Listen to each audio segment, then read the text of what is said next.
आज की मुरली का स्लोगन है, स्वयं परमपिता शिव भगवान उवाच।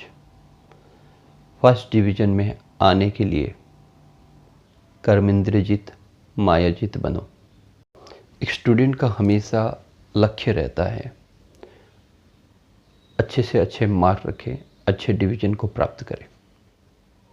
वैसे ही इस जीवन में भी अगर हम अच्छा स्कोर करना चाहते हैं, अच्छे कर्म करना चाहते हैं, और हर एक अच्छे कर्म का रिजल्ट हम यही चाहते हैं कि हमें बैंकुट धाम सत्युग दुनिया में उच्च पद के अधिकारी हों, क्योंकि एक दिन तो शरीर त्याग करना ही है। और हमें अभी भी दिखाई दे रहा है कलयुग महाविनाश की तरफ जा रहा है।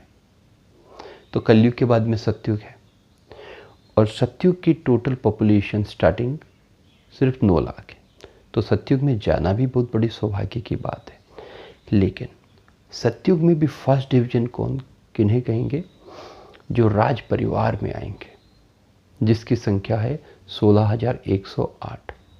ये परमात्मा की महावाक्य है। अगर उस राज परिवार के अंदर हमें आना है तो देवी देवताओं की तरह कर्मेंद्रजीत बनना है। आज आप देवी देवताओं के जड़ चित्र मंदिर में जब हम देखते हैं, तब देखिए उनकी आंखें कितनी शीतल है, उनकी चेहरा कितना शांत है, कर्मेंद्र कितने शीतल है। तो जब हम चैतन्यता में रहेंगे तो कितना शांति का अनुभव करेंगे। अर्थात अभी से ही वो संस्कार मुझे धारण करने हैं। अभी से ही मेरे समस्त कर्मेंद्रियां शीतल होनी चाहिए। परमात्मा इतने ऊंच पद प्राप्ति के लिए ये नहीं बोलते घर द्वार छोड़ दो, व्यापार बंद कर दो, धर्म चेंज कर दो। नहीं, जो काम करते हैं वही करना है, जिस परिवार के सदस्यों के साथ रहते हैं वही रहना है।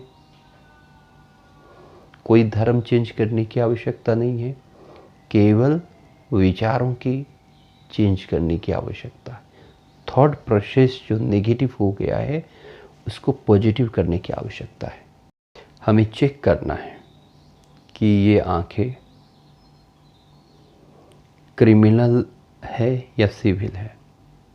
क्रिमिनल का अर्थ ये है किसी व्यक्ति को देखकर मन के अंदर खराब भाव क्रिएट करना। एक इंसान अपने परिवार के साथ है, बीवी बच्चों के साथ है, फिर भी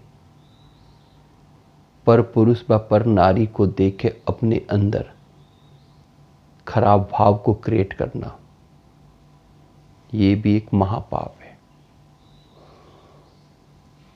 क्योंकि बाहिर मुक्ता के कारण बाहर की सुखों की तरफ वो बात ज़्यादा सोचता रहता है।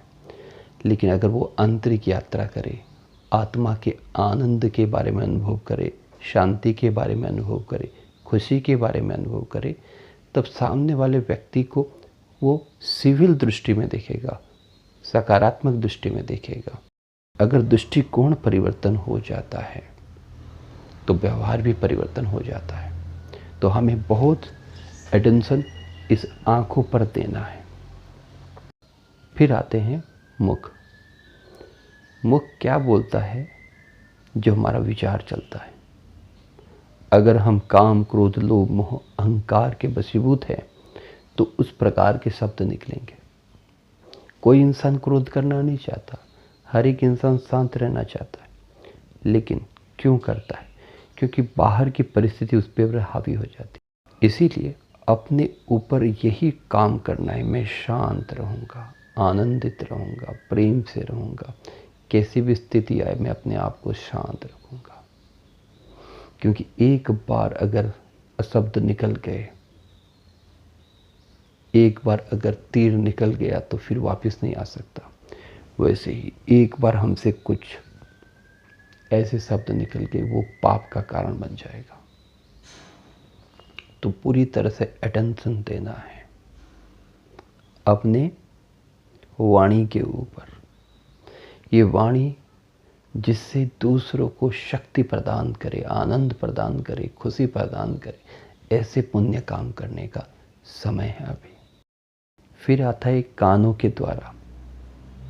ऐसी तो हम बातें नहीं सुनते हैं जिनसे हमारे विचार नीचे की तरफ गिरे। ऐसी बातें सुननी है जिससे हमारे उच्च विचारों की क्रिएट हो। इनपुट प्रोसेसिंग आउटपुट, जो अच्छे विचारों की इनपुट होगी वही प्रोसेसिंग, वही आउटपुट।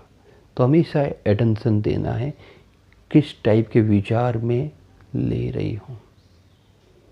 इसीलिए सुबह उठते हुए अच्छे मोटिवेशनल थॉट्स, अच्छी बुक पढ़ना, जिससे कि हमारा दिन पूरी तरह से एम्पावर रहे, शक्तिशाली रहे। तो ऐसे अगर हम अपने कर्मेंद्रियों पर कार्य करते हैं तो मायाजीत बनते हैं, और जब मायाजीत बनते हैं तब हम सत्युग दुनिया में उच्च पद अर्थात फर्स्ट डिवीजन के अधिकारी होने के अपने को लायक बनाते हैं। ओम शांति।